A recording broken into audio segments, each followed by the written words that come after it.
Hello guys, it's John Messenger. Today I have a BakuTech review for you guys. This is going to be Sivac, one of the most interesting BakuTech released, despite being one of the earliest. It was actually the second ever darkest BakuTech released. If I'm wrong, then I'll correct it in the description, but I'm pretty sure I'm correct on that. But as you can see, looks really cool, and he is really weird. I will get into that in a bit. So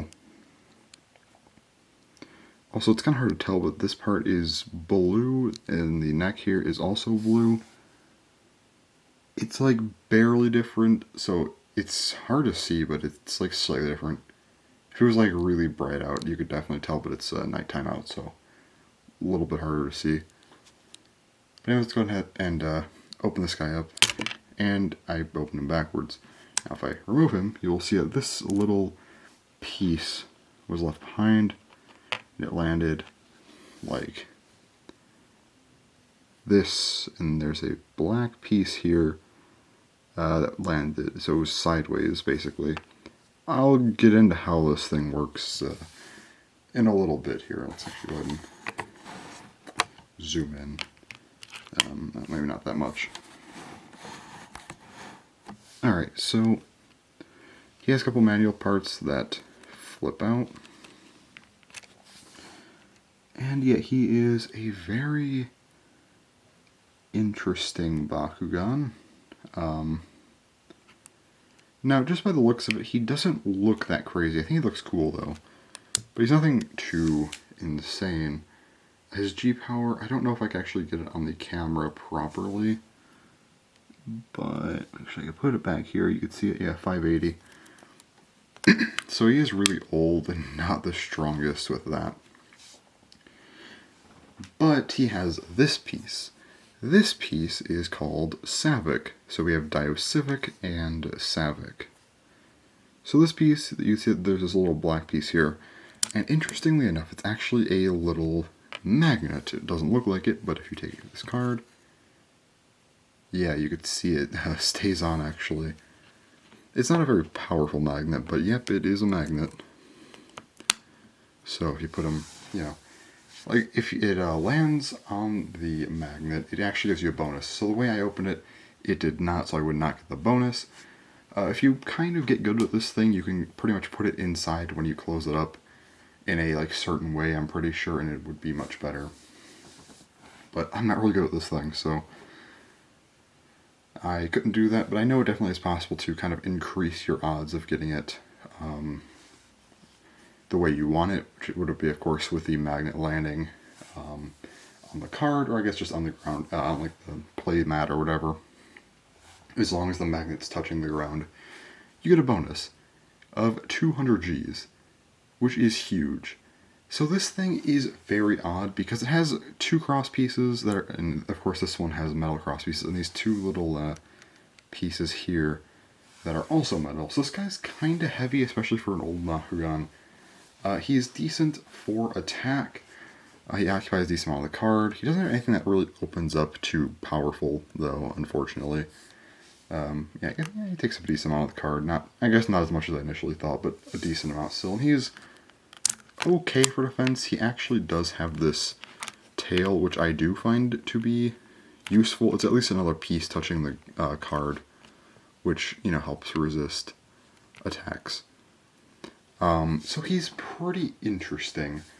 And then he, of course, has Sivac. Now, the reason why I find this Bakugan so interesting is because of how I usually rate my Bakugan. I give them a competitive and personal score. I'll get the personal score out of the way.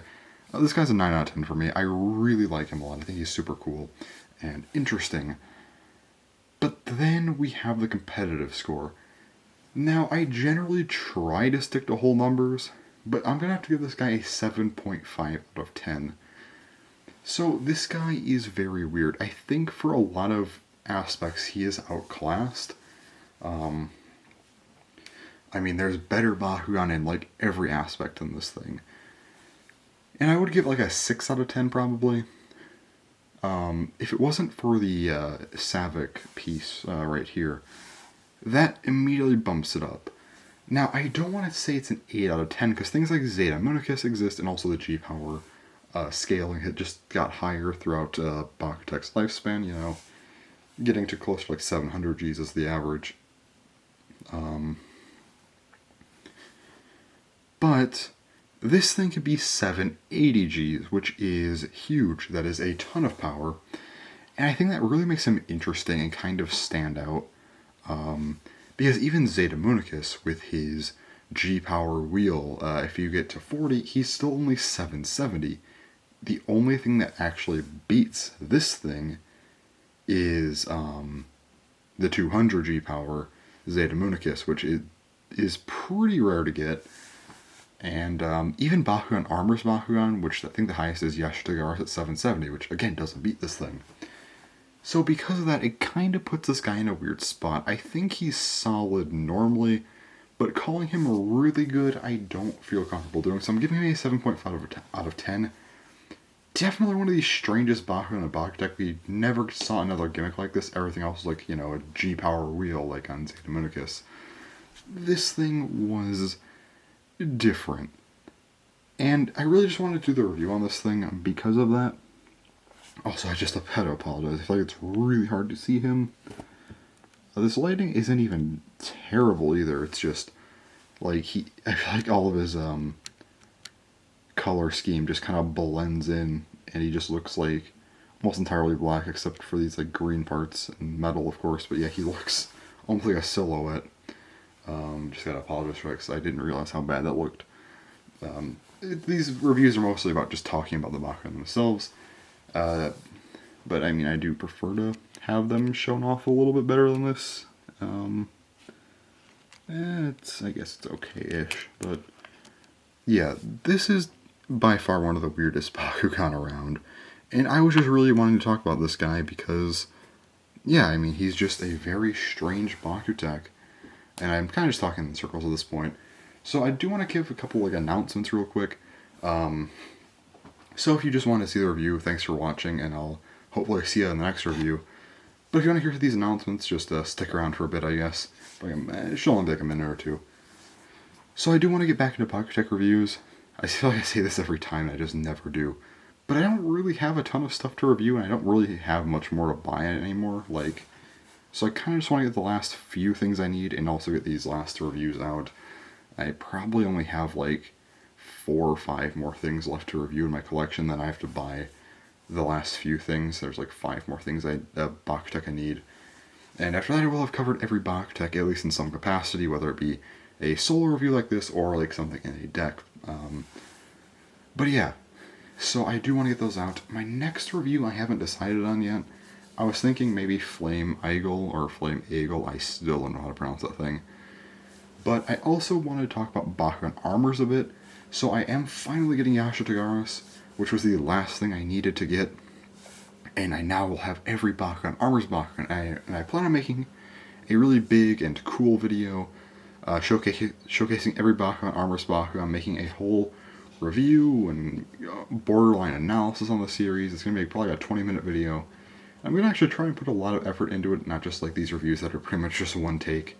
But yeah, so I have some cool reviews, like some more reviews like this planned, and then that really cool Bakugan Armors video, which hopefully goes well. That probably won't be up to like January, because I'm not getting the Yashitagawa till December, because the shipping takes forever on it. But yeah, once I get that, I will do an unboxing, and then hopefully start getting the review Bakugan Armor stuff going. And in the meantime, I'm going to try and do some more BakuTech reviews, so hopefully we can expect to see more of them. I have been slacking. I haven't really been doing anything. I've only done like 4 reviews since Summer 2018, which is already over 2 years ago, so again, more reviews are coming.